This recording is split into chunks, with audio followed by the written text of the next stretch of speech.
This is a good list that I've put together, inspired by a couple of others and my own contribution, and I'd like to share this list with you.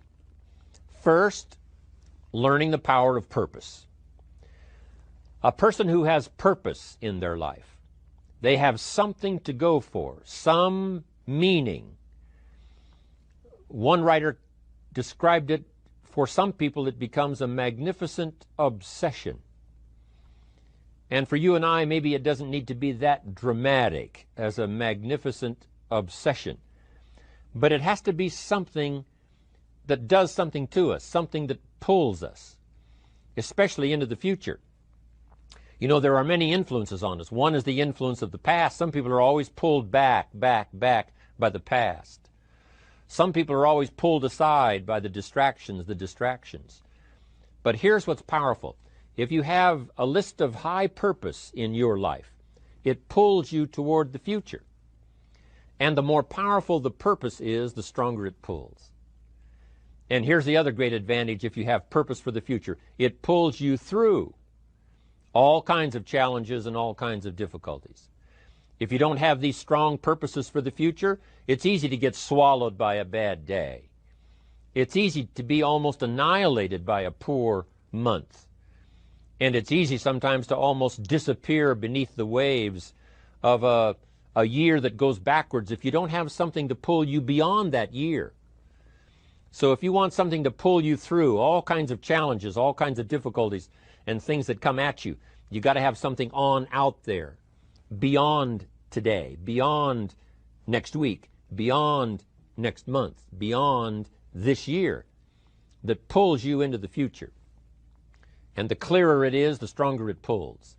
The more dynamic it is, the more it affects your life, your spirit, your heart, your soul. It also creates imagination. It gets your mind working on how to achieve that purpose.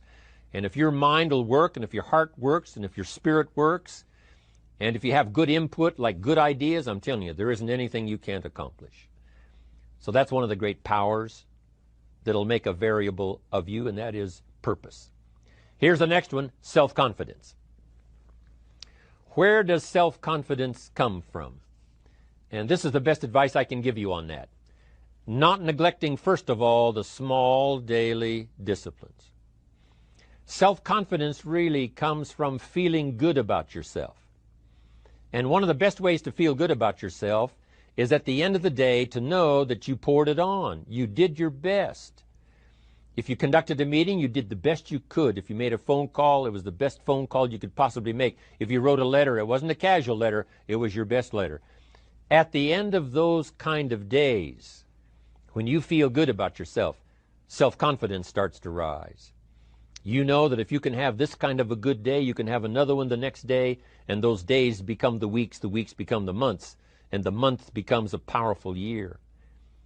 Self-confidence comes from the lack of neglect. If you will not neglect to do the small daily disciplines, that's where self-confidence comes from. Part of good health is self-confidence. I know I'm going to be healthy. I take the Herbalife products. I eat the apple a day. I walk around the block. I do the jogging on the beach. At the end of the day, when you've really poured it on and you've done all the stuff, self-confidence grows. That self-confidence affects your health. It affects your future. It affects your psyche. So this is true. One of the great powers is self-confidence. Self-confidence means willingness to do whatever it takes to achieve. Some people say, well, I'll do it for a little while and see what happens. You know, I'll try a couple of things. If that doesn't work, I'm out of here. And all of us know that kind of person doesn't have much of a future. But if you're willing to do whatever it takes, if I have to learn a couple of things, I will learn those things. If I got to learn 5 or 6 things, I'll learn all 6. If I have to take an extra class, I'll take an extra class. If I've got to read the books, I'll read the books. If I have to consult with people who know more than I know, I will do the necessary consulting. Whatever it takes, I will do. That starts to develop unbelievable self-confidence. Self-confidence also comes from the ability to rise above your circumstances, to rise above what happens, the petty little things, the discouraging things that would sink everyone else's ship except yours, that would cause someone else to quit early in the day, but you keep going. That kind of willingness to overcome all circumstances, whether it's the little challenges or the big challenges. If you're willing to do that, I promise you, this kind of power will work for you, and in you, the variable, it'll make a difference. The third on the list I had was enthusiasm. And here's what I wrote about enthusiasm. Enthusiasm that's powerful is mostly enthusiasm that is enthusiasm inside, 90%, 10% outside. We all know what the enthusiasm is like when somebody lets us see their enthusiasm, which is like the 90%, and only 10% of it is inside. But the enthusiasm that really affects people is not just being loud, but the enthusiasm that runs deep, the enthusiasm that comes from deep inside, created by self-confidence, created by purpose, created by genuine willingness to help other people. That kind of enthusiasm, knowing that you're going to get the job done, knowing you're going to affect people, knowing you're going to have testimonials flowing in from all kinds of directions. That kind of enthusiasm. A lot of it is quiet. A lot of it is unheard. And the 10% that's heard, it rings a bell. People call it genuine enthusiasm because they know that what you say in the outward display of your enthusiasm is only a small tip of the iceberg of the enthusiasm you feel inside that really motivates you to do the best job you can. Next on my list, to help you become the powerful variable, is expertise. Wanting to excel in all of the skills and settling for nothing less than an outstanding performance.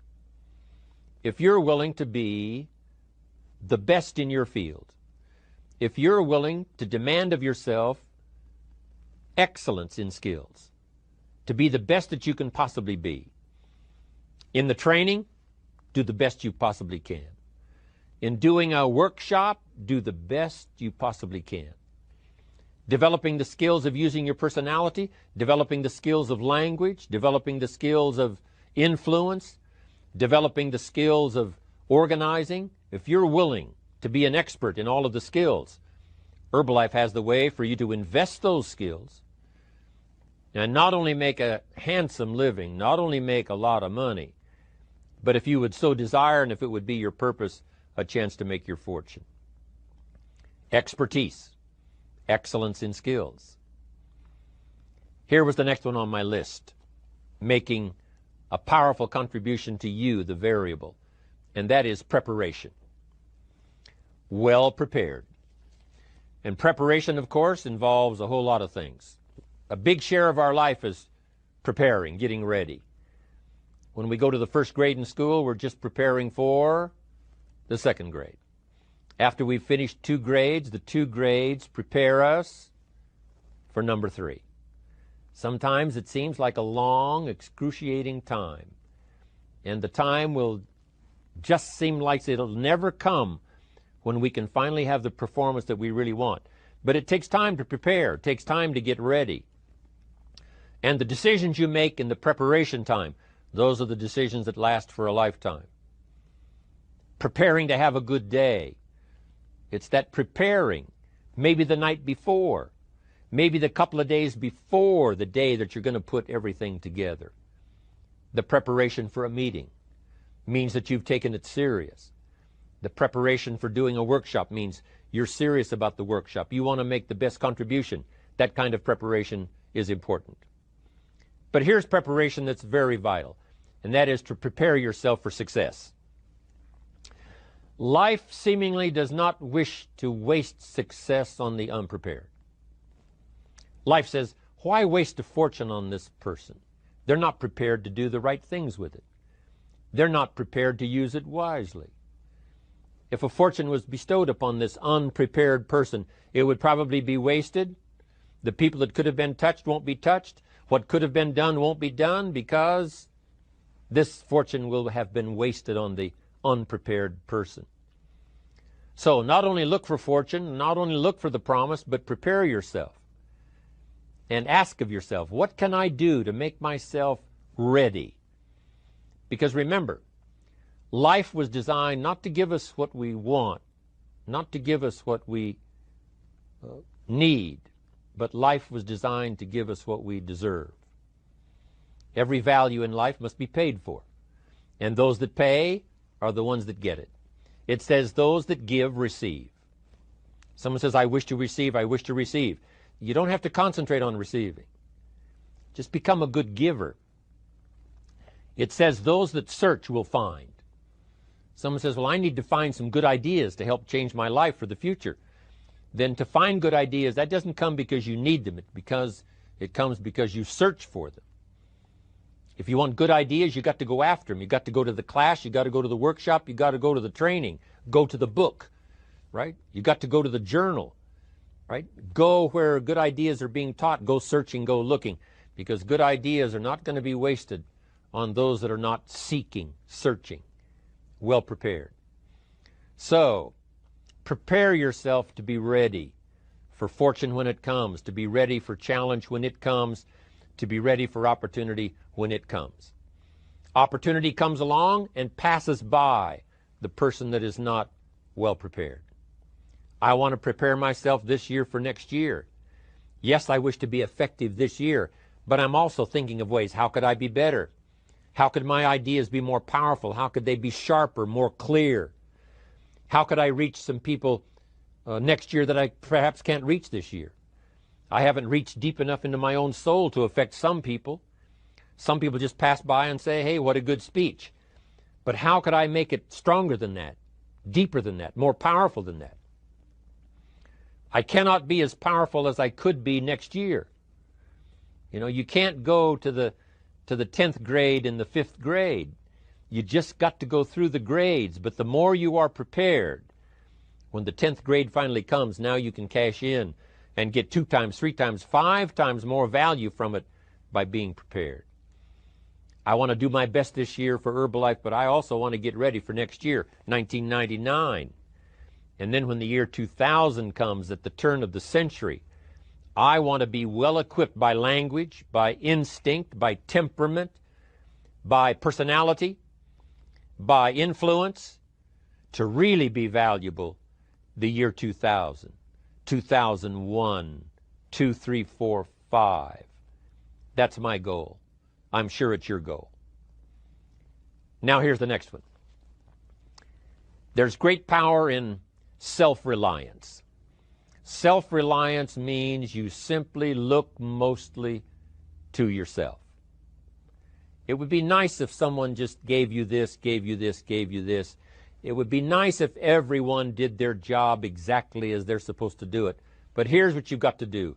Primarily rely on yourself. Primarily say, I'm the person responsible. And I will learn the necessary skills so that I can help people learn their skills. If I need lots of people to do certain things to build my organization, that is what I must have. But I've got to be the final backstop. I've got to be the final one that people can rely on. So that if this is missed and this is missed, I can catch up. I can fill the gap. I can do the job. We have to do it when we conduct meetings. We have to do it when we conduct training. We have to do it when we're in a class of just a few. What someone might have missed, we're there to fill in. Self-reliance. Primarily, we're learning to count on yourself. So that you can do this. Never complain and never explain. Here's the next key power, and that's image. There's many parts to image. The image that others see you as, the image you have with other people. And it's very important how other people see you. If they don't see you as a leader, chances are they won't pay attention. If they don't see you as being in control, chances are they won't have the trust. If they don't see you as knowing where you're going, what you want to accomplish, they probably won't follow. But if people can see you, if you have the image of someone that's in charge, in control of your life, your future, your destiny, in control of the situation, if they see that, that kind of image is powerful. It helps to win the day. It attracts other people. People want to be around people that are in control, that are powerful, but they know how to use their power, influential, but they know how to use their influence. That kind of image is important. But here's a very important image, and that is your image of yourself. The way you dress, the way you talk, the way you think, your capacity for learning, all of that is an important image that you have of yourself. The image that you have that if it needs to be learned, you could learn it. If there's a book that needs to be mastered, you could master it. If there's a skill that needs to be learned, why couldn't you get busy now and learn that skill? That kind of self-image, that I am continually trying my best to be the best I can. Because one of the most important places you have to look is into the future, yes. You've got to look into the past, yes. You've got to look around, yes. But one of the most important places you have to look is in the mirror. You know, how I appear to other people, that's important. But how I appear to myself is the ultimate importance. That kind of image, to where you'll develop the self-confidence, you'll develop the self-reliance. Now here's another one in my rather short list. The next word is character. Becoming a person of high values, a person of principles, a person of honesty, a person that earns respect. That kind of character. It took character when Mark started to put the marketing system together. How can we have a system that will build in the integrity, that people will know that if this happens, then this will happen. And if this goes wrong, here's the way to fix it. Unless you have the principles and the character and the integrity to put together a viable plan for a wide variety of people, then the system is not going to last very long. And I've been around long enough, and I'm sure you have been around long enough to see a lot of systems that got started, but they failed. And the reason is because they were not constructed with integrity. They were not constructed with character. They were not constructed with doing the right thing. They might have been constructed to take advantage. You know, cash it out as quickly as possible and leave. Mark was involved when others took advantage of him all those years ago before Herbalife. When someone took advantage, didn't have the character, didn't have the principles, and didn't have the character to stay, the character to see it through, the character to do the right thing. So this is important, to develop the character within yourself, that people see you as honest, as fair, willing to do the right thing, willing to be helpful, but always willing to walk the center line, not to pass the line. When we come to an opportunity like Herbalife, especially multi-level network marketing, it is so dynamic, it is so powerful, and it is so possible in fortune making that sometimes people want to speed up the process by cutting the corners, by neglecting to do the right things, you know, to cheat a little here, you know, cross the line just a little bit, because then, you know, it'll grow faster and you can cash in quicker. Not necessary here. Doing Herbalife right will build your fortune longer and stronger than trying to cut the corners and not doing it right. If we'll have the integrity that Mark had when he started it, and keep perpetuating that we will do the right thing by the marketing system, the right thing by a distributor who has a customer and they take care of that customer belongs to that distributor. That kind of integrity in the marketing system, the kind of integrity we have among each other, the kind of character we have to rely on each other, because here's what we cannot do. We cannot do this by ourselves. Mark's got to count on me. I've got to count on Mark. We've got to count on the president's team. The president's team has to count on the chairman's club for advice and counsel. We have to count on the millionaire team, the tabulator team, the world team. We've got to count on the distributor. We've got to count on the distributor giving the right message to the potential customer. We've got to count on the distributor giving wise counsel to the new recruit, teaching them the right way, the Herbalife way, the principled way, the character way. Vitally important. Building and developing your own character. Now here's another one. It's called self-discipline. Self-discipline, all of us have a challenge with that. Because sometimes it's easy, and especially if you're working hard, doing the best you can, it's easy sometimes to let up and let it go. But remember, so many people, especially now that we're as big as we are around the world, are counting on what we do. At home office, they have to be careful. They have to be disciplined. It's easy for the person who ships the product from Herbalife says, oh, well, I'll wait until tomorrow to ship it. And then they go home and sleep like a baby. But the distributor who's waiting for that product doesn't sleep that night, or doesn't sleep when the product doesn't show on time. But if everybody will have the discipline to say, I will do the best job I can. I will make mistakes, of course, because we're all human, but I'll try to remedy those mistakes and do the best job I can. That kind of self-discipline that understands how important your part is in all of the functions that work. Coming to work on the set here, HBN, there's so many people that play a part. And each one of the parts that are played is necessary to put on the broadcast, make it viable, make it real, make it powerful. Any couple of them missing, and it would be a disaster. But all of it put together, and it works like a charm. Each person developing the self-discipline to do their part, do their job. Here's one more, and that is the power of extraordinary performance and demanding of yourself excellent results. This is so important. If you want to live extraordinary, you must do extraordinary. If you want an extraordinary income, you must do extraordinary things. If you want an extraordinary fortune, you must go with the demands of what it takes to have that fortune. Mark has made such a fortune, it's almost beyond comprehension what the numbers really are. But guess what he has the satisfaction of knowing? He earned it all. If he'd have been lax in the performance, Herbalife would not be here these 18 years later. Herbalife would have been a footnote in multi-level history.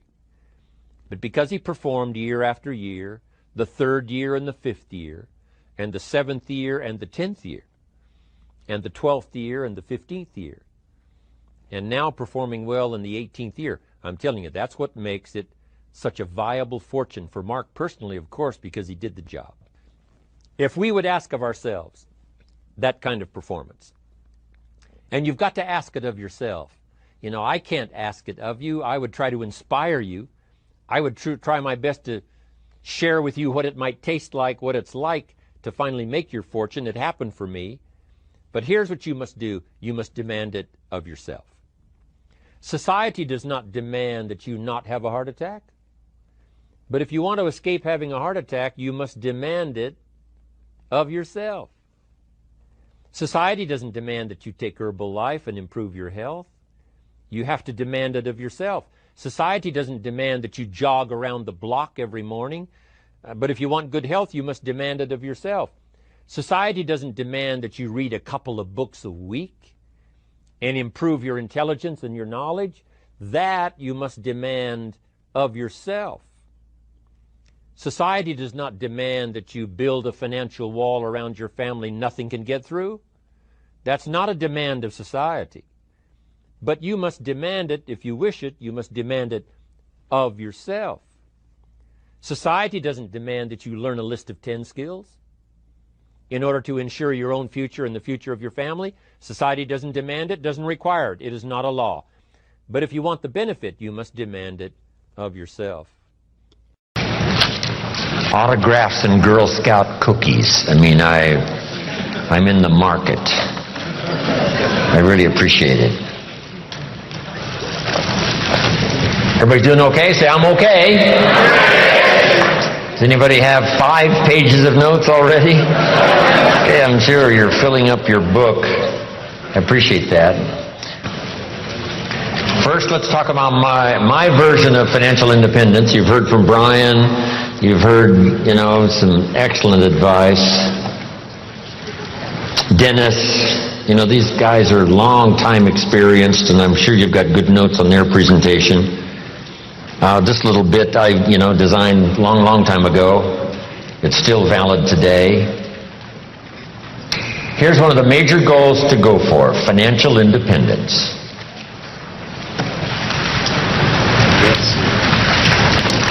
Every American's, right, privilege to become financially independent. So here's my definition of financial independence. The ability to live, and I'll give you time to write it down, the ability to live from the income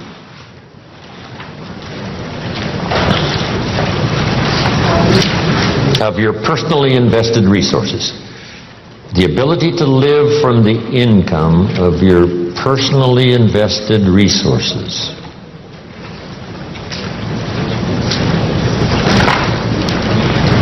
That's the simple definition.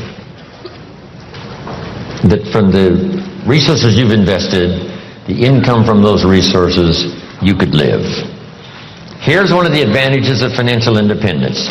Now you can work or not work. Or you can certainly choose the work to do.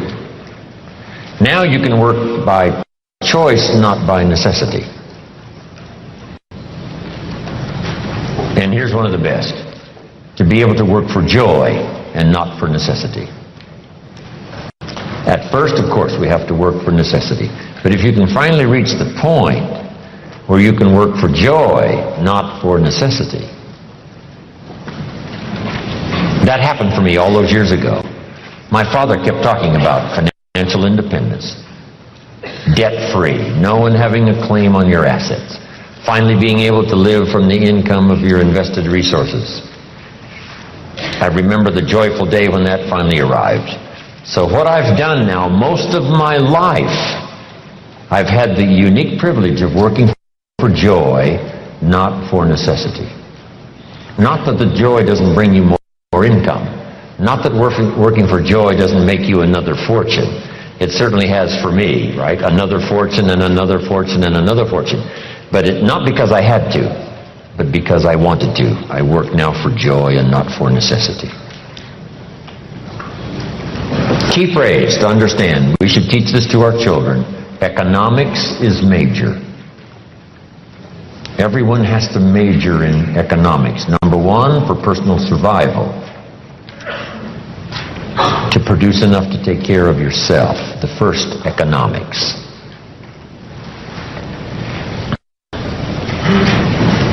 The next good phrase on economics: it's not what you earn, it's what you do with what you earn that makes the great difference in your financial future.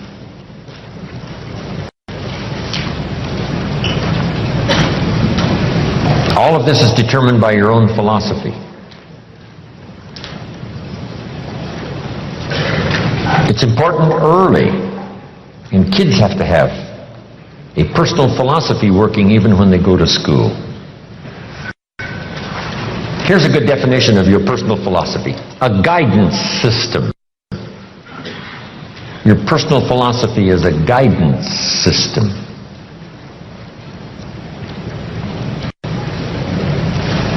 And it does simply two things: helps you to see the opportunities, take advantage of those. Helps you to see the dangers, minimize those. And as we learn and grow, we learn hopefully early to spot the dangers so they don't overcome us.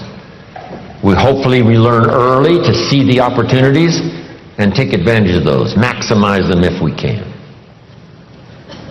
That guidance system is like a sail on a sailboat. The winds are always blowing: favorable winds, unfavorable winds, stormy winds, economic winds, political winds. The wind is always blowing. But to arrive at a predetermined destination, not just the blowing of the wind that we have to deal with. Here's the major part, the set of the sail. The set of the sail is what you learn, gathering information from these 3 days. Talking to each other, gathering more information, filling up one journal, then another one. Information. Guidance on how to trim the sail, set the sail. The Sunday morning sermon, the lyrics of a song, the dialogue of the movie. Words put into good structure so that they deliver enlightenment, information, knowledge. And we use that to set sail. And it isn't that you set sail once and then that's it and it's over. It is a continual setting of sail every day, every month, every year. Setting sail economically, trimming the sail. For your good health, you just have to set sail toward the destination you wish to reach, having good health. Then it's easy to neglect. Then it's easy to slide.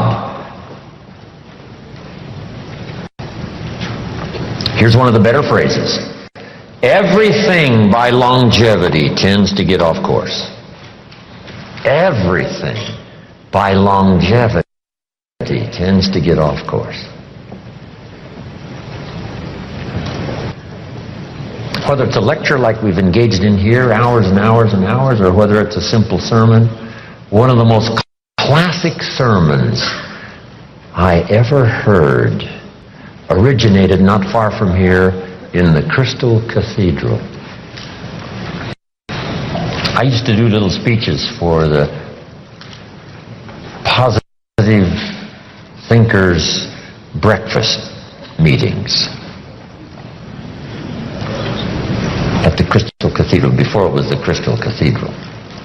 Little sessions they had in the morning, right, where you could attend and hear some speakers. I used to do some of those speeches, 35 years ago, a long time ago. Possibility Thinkers breakfast is what it was. His son, Schuler Jr., was giving a classic sermon one morning, and I was privileged to hear it. Here was the notes on his sermon. It's very brief, so I'll give it to you. So jot this down. These are great notes. Here was his sermon.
If you think it's impossible, it isn't.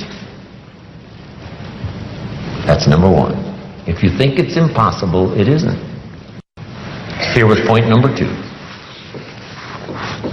If you think you know everything, you don't. Wow, that's good. Point number three. If you think you're alone, you're not.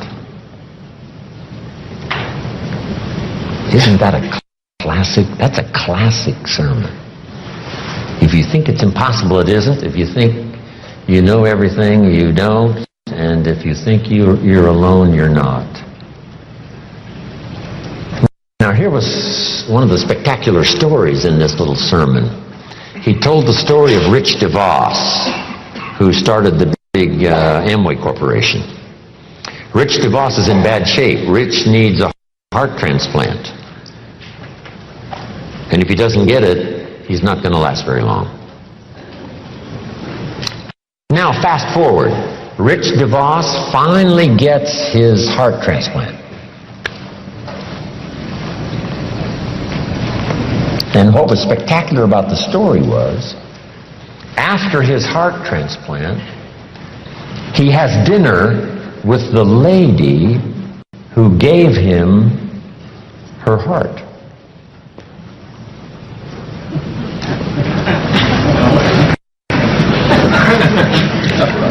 He has dinner with the lady who gave him her heart.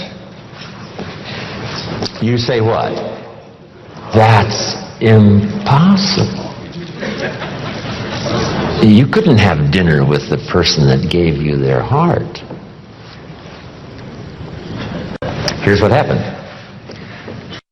This lady was desperately ill and needed a lung transplant. A donor was found, and sometimes it's much better in a lung transplant if the heart and the lung go together.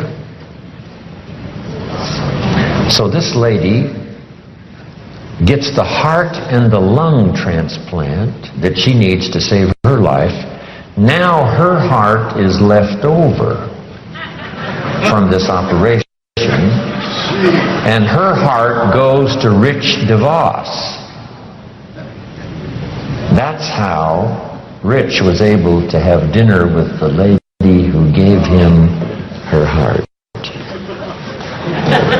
Isn't that a fantastic story? I love those simple little stories. 1, 2, 3. Couple of illustrations. Wow. Just dramatic, dynamic.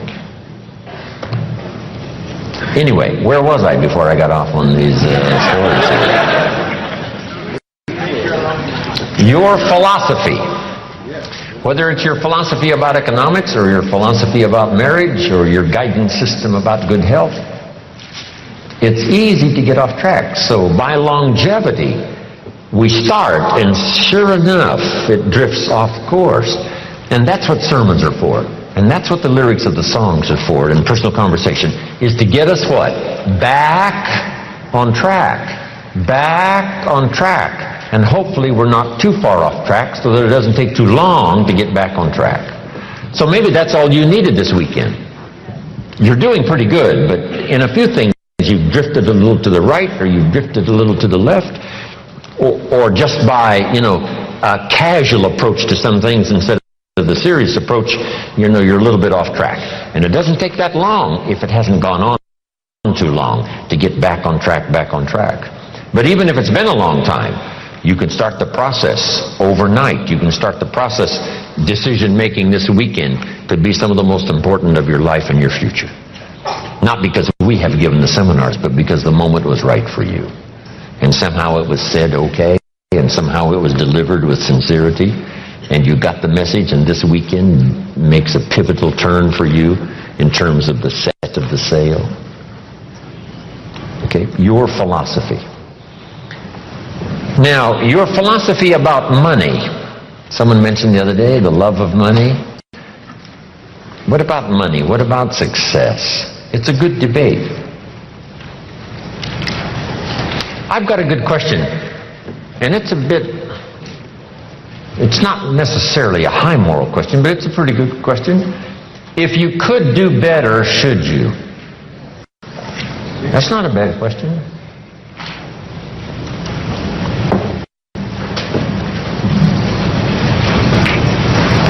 Now, all of us have personal choice, but this is a good question, and a lot of my stuff is up for debate. You know, I don't even claim to be right. If you take all these notes and throw them away and go listen to somebody else, I'll be just as happy. Because, you know, it doesn't matter. As long as you finally, right, get the ideas that make a difference for you and add to the wealth and the structure of your own life systems. That's what's important. Not that I deliver the message that's all important. But piece by piece and speaker by speaker and teacher by teacher and phrase by phrase and book by book, we pick up the information that helps us to fine-tune our life and our future. But this is a good one for your own debate. If you could do better, should you? That's a good one. Now, let's talk about financial independence. When I meet Mr. Schoaf, I'm not in good shape. Here's where I was when I met him. Pennies in my pocket and nothing in the bank. Because the story of the Girl Scout with the cookies had just occurred in my life, and now I meet this man. Here's what he said. Now, to get started in a whole new direction, here's what you need to do. You need to develop a financial statement. So just make a little note on your notes there. If you haven't ever done it, this is not a bad place to start. A financial statement. And a financial statement is very simple. It's a piece of paper with a line down the middle. On this side is the value of all your assets, and over here is all of your liabilities. Here's what you've got in terms of worth, and here's what you owe. And then when you add up all of the value of your assets and you add up all that you owe, called liabilities, we come up with what we call now, finally, when you subtract one from the other, your current net worth. Now, this is not your net worth as a father. This is not your net worth as a parent. This is not your net worth as a friend. There's all kinds of worth and value. But if you really want your economics to go better, here's a good place to start. Key phrase, take a picture of where you are. And here's what it's called, the truth. Now, you don't have to publish this in some local newspaper, right? This is all private stuff. But you have to say, you know, finally, there's no use kidding myself. I got to take a picture of where I am. I got to know how good it is, or I got to know what? I got to know how bad it is. I got to know how much I'm on the upside, or how deep a hole am I really in. So this is what I started. It was a simple little program of coming up with my current net worth. My liabilities, that was easy. I owed my parents, I owed. I made the third borrowing on my car, and he was threatening to come and get it, drag it down the road, rear end up in front of my neighbors. So I had plenty of liabilities. On the asset side, I put my furniture even. I put everything I could think of. My shoes. I mean, wouldn't the Salvation Army give me $2 for my shoes? I mean, I am scrambling. And when I did this exercise, guess what it did? It really soberly gave me a current picture of where I was. And guess what? I was unhappy. But here's what's important about the truth. It sets you free. Number one, free to correct old errors in judgment. That's what the truth is for. To correct old errors. After 6 years, I started working when I was 19. And when I took a picture of where I was, it was not a very happy experience. So now, where do we go from here? In putting together a financial statement, realizing exactly where we are, no nonsense, this is the real deal. We don't have to share it with anybody, but we do need to know the truth for ourselves. Now here's what we need. Number one, perhaps a new philosophy. Let me give you sort of the simple philosophy of the rich and the poor. Here's the philosophy usually of the rich and the poor. Poor people spend their money and invest what's left. Brian talked a little bit about that, and there's usually what? Not much left. Here's usually the philosophy of the rich. The rich invest their money and spend what's left. It's just a little turn of semantics. But the little turn of semantics is like the turn of the set of the sail that takes you in a whole different direction to wind up at a good place in 1 year, or a place, of average, mundane, where you don't really want to be. Just that little simple shift of philosophy. So here's the key. Think like the rich. Invest your money first, then spend what's left. Don't spend your money and invest what's left. Now the whole key is lifestyle, and Brian touched a little bit on that. When I gave this little class one time at a school class, the teacher said, you must not, promise people that with a little bit of investment every month that they can, make their fortune, because people nowadays are overloaded. They're spending everything they make. Their standard of living is right up there. And I said, well, this is where it all begins. I said, could we think of someone, and this was a long time ago, of course, that makes $2,000 a month? She said, yes, no problem. We can probably find someone that makes $2,000 a month. What would this couple, this family tell you it takes to pay all the bills and just keep their head above water? And she said, well, $2,000. I said, could we possibly find somebody not far from here that makes $2,500 a month? Right? Maybe even both working combined. $2,500 a month, $500 a month more. What would this family say it probably takes to pay all the bills and keep your head above water? What would they say? Right? $2,500. So I said to her, what happened to this $500? How did it disappear? Wisely invested over some reasonable period of time, the return is unbelievable. And she said, I never thought about that. So jot this down. The money is always there, either to spend or invest. The difference in what you do with it is based on philosophy, not economy. It isn't the state of America's economy that makes the difference. It's the difference in your philosophy. Right? That illustration?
Here's a book on how to get rich. It costs $20. Somebody says, well, a poor person can't buy that book. Say, no, it's only 7 Coca-Colas. And you either spend the money on 7 Coca-Colas or a $20 book that teaches how to get rich. So jot this down. Everybody has the money. Even the poorest of the poor. The key is how to spend it. The key is what to spend it for. And how you spend it. First, how you earn it is determined by your philosophy. Second, now, how you spend it is determined also by your personal philosophy. So what would be a good philosophy to follow? And this is the little simple form I want to give you on financial independence, wealth for the future. It won't take long now to jot this down. It takes a little longer to go do it, but here it is. What to do with $1? If a child asks what to do with $1, here's my suggestion. Never spend more than 70 cents. 70 cents. You've got to pick some number, right? This is the number I've picked, right? Listen to Brian, listen to Dennis, listen to me, and then refine your own to suit you. But I suggest don't spend more than 70 cents. Here's where the other 30 cents goes. 10 cents, 10% of your income for charity, church, whatever, supporting worthy projects, teaching children here to become generous. If kids understand generosity, they'll give you 10 cents out of every dollar that they earn. And this is a good place to start. It's easy to give 10 cents out of $1. A little more difficult to give 100,000 out of 1,000,000. You say, oh, if I had $1 million, I'd give 100,000. I'm not that sure. We better start you early, right? So that when the big money comes, it'll just be automatic. You won't even have to think about it. Okay? All right. So 10 cents for charity and church. Here's the next 10 cents. Active capital. Try to make a profit. It's called buy and sell. I learned to do this starting at age 25. It's how I made my first fortune. Buying and selling.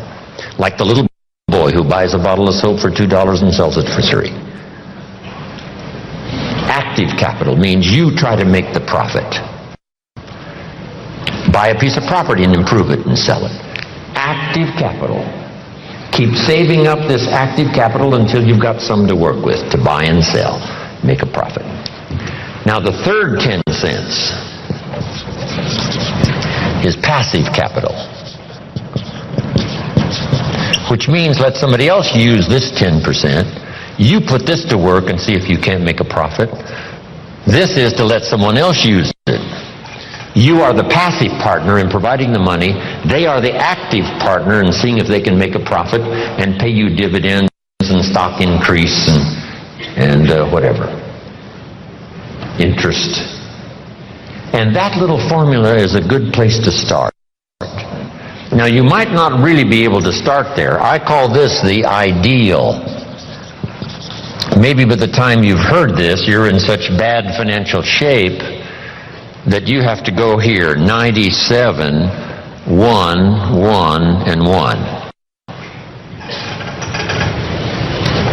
That right now you're in a trap. You're caught.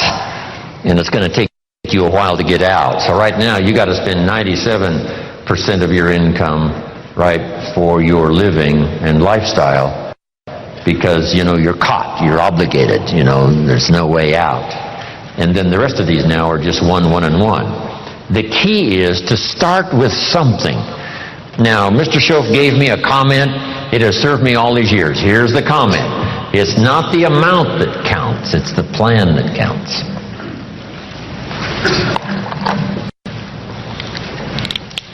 When I first met him, I said, if I had more money, I'd have a better plan. He said, no, if you had a better plan, you'd have more money. So if you have to, you start with 97, 1, 1, and 1. Then what do? Now comes the project.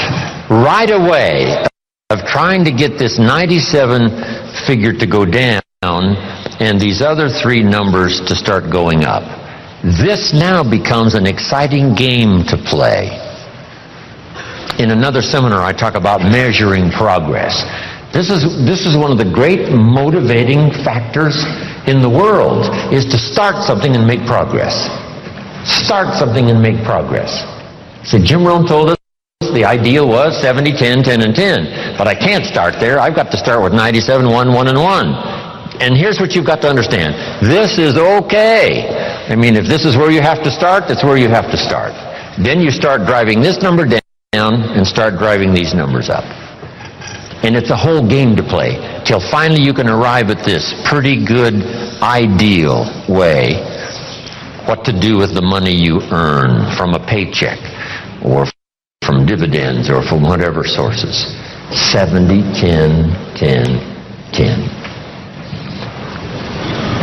I mentioned the name Sarah Alfaro in Mexico. I taught her this, and she's been teaching it to the people she's responsible for over all the last 10 years. And some of them now are doing extremely well, making big money, and they've got houses and cars and, you know, all kinds of stuff.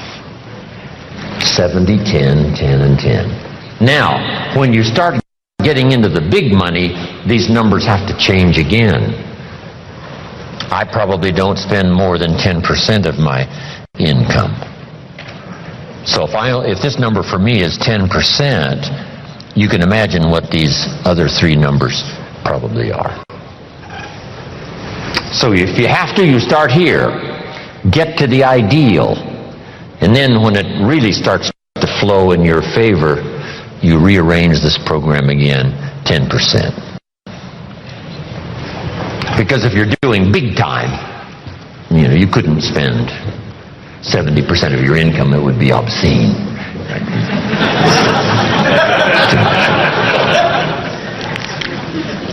So, just a little formula to follow.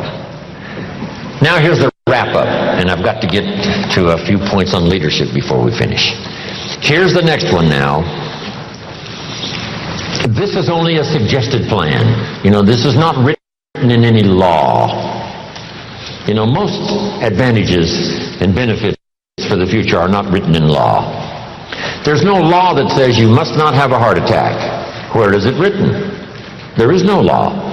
That you must demand of yourself. There is no demand that you have a good financial plan that'll safely take care of your family for the future. There is no law. You could be careless and lose it all and finally have to be supported by the state. So there is no law that you must be responsible and have a good financial plan. You must demand it of yourself.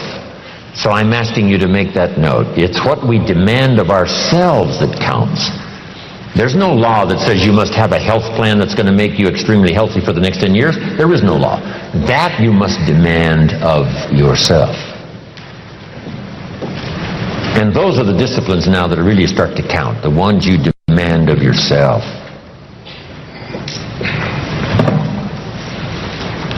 So, next, keep strict accounts. Keep strict accounts. Have you ever heard this expression? I don't know where it all goes. Did you ever hear that? Oh, we'd love to have you run our company. You don't know where it all goes. Did you ever hear this? It just gets away from me. Oh, we'd love to have you run the world. It just gets away from you? Okay. Will you make the note now? Keep strict accounts. This is for your own self-esteem, as well as safety and financial matters for the future. Keep strict accounts. You've got to do it, you know, for the IRS. You've got to do it for the tax bill that comes due.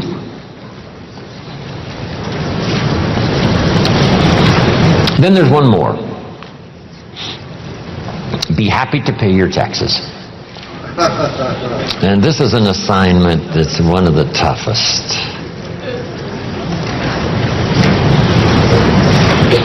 I'm trying to finish this book I've been working on for so long. Hopefully I'll get it done one of these days. And the title is, Of Course Kids Should Pay Taxes. And it's a little book on really everybody should pay taxes. And then you need to know why.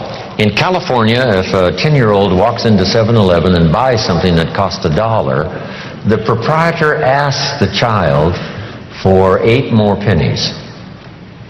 Does the child have a right to know how come we're asking him for 8 more pennies? And the answer is yes. The kid says, I'm only 10 years old. And the proprietor says, congratulations, you're my youngest taxpayer. Now the kid wants to know, who gets these 8 pennies? Where does it go? And here's what the proprietor, if he's wise, says. Well, if you want to ride your bicycle on the sidewalk instead of in the mud, you have to pay the 8 pennies. Everybody pays the 8 pennies on every dollar, so that we have streets and we have a sidewalk. So you don't have to ride your bicycle in the dirt and the mud, you got the sidewalk. And now the child understands, okay, here's my 8 pennies. So jot this down now. Everybody has to pay.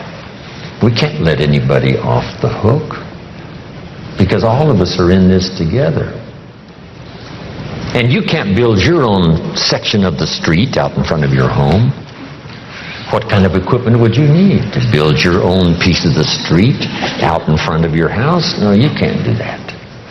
So we take these collective needs that all of us need, and we ante up the money, whether it's federal or state or sales tax or whatever it is, so that all of this is taken care of us.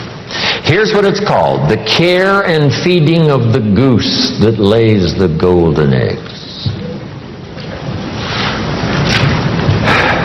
You say, well, the goose eats too much. That's probably true.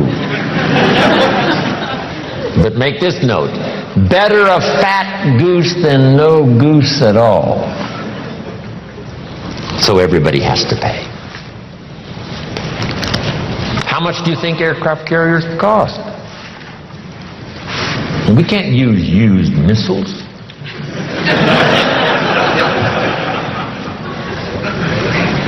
Here's where else the money goes. So you'll be safe in your bed at night while the policeman walks the beat. While we sleep, the Air Force doesn't sleep. While we sleep, the Army doesn't sleep. While we sleep, the policeman walks the beat and checks the doors. That's where the money goes. Once you have a vision of where the money goes, yes, for some things it costs too much. Yes, the government sometimes is too extravagant. Yes, all the yeses. But all those yeses are true for all of us. Sure, the goose might eat too much, but who doesn't? Should we have confession time here today? Say, no. Please let me off the hook. So you got to do the same with the government. Yes, the government needs to go on a diet and slim down and not spend quite so much. That's also true. But it's true of what? All of us. This is the deal. We're in all of this thing together. So finally, when I understood what this was all about, I finally became a very strange creature called a happy taxpayer. That's it. Now, should everybody pay? Let me give you one good illustration that comes from the Bible, and I'm finished. Jesus one day, and I'm an amateur on the Bible, but here's a classic story. The storyteller says, Jesus one day was out in front of the synagogue watching people come in. And with him were his disciples. So Jesus and his disciples are watching people come in to the synagogue. And the custom was, before they came into the synagogue, they deposited a contribution. They deposited the contribution, went on into the church. The story says some came with large contributions and went in. Some came with small contributions and went in.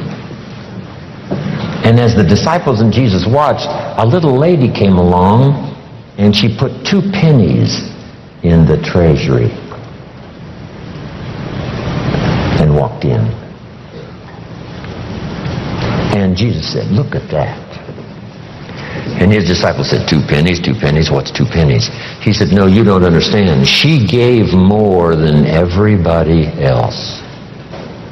They said, 2 pennies is more than everybody else? He said, yes, because I'm sure that 2 pennies represented almost all of what she had. So since her 2 pennies represented almost all of what she had, she gave the most. What a classic philosophy.